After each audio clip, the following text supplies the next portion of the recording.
এক গ্রামে থাকত একটি ছোট ছেলে, নাম তার রাশেদ।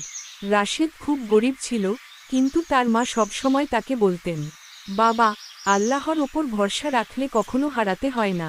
একদিন রাশেদের বাবা অসুস্থ হয়ে পড়লেন। ওষুধ কেনার মতো টাকা তাদের কাছে ছিল না। রাশেদ খুব কাঁদছিল।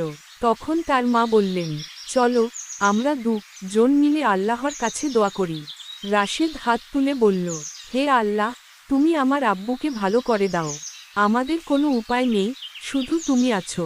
পরদিন সকালে রাশেদ দেখল, তাদের দরজায় এক লোক দাঁড়িয়ে। লোকটি বলল, তোমাদের বাবার জন্য কিছু ওষুধ আর সামান্য টাকা এনেছি। কেউ একজন আমাকে বলেছে তোমাদের খুব প্রয়োজন। রাশেদের চোখ আনন্দে ভরে গেল। সে বুঝল, এটা আল্লাহরই সাহায্য। ধীরে ধীরে তার বাবা সুস্থ হয়ে উঠলেন। রাশেদ তখন মাকে বলল, আম্মা, সত্যিই আল্লাহ আমাদের দোয়া শোনেন।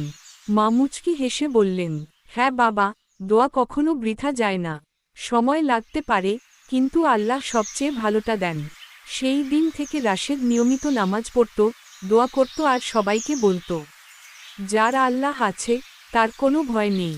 আল্লাহর ওপর ভরসা রাখলে এবং মন থেকে দোয়া করলে তিনি অবশ্যই সাহায্য করেন।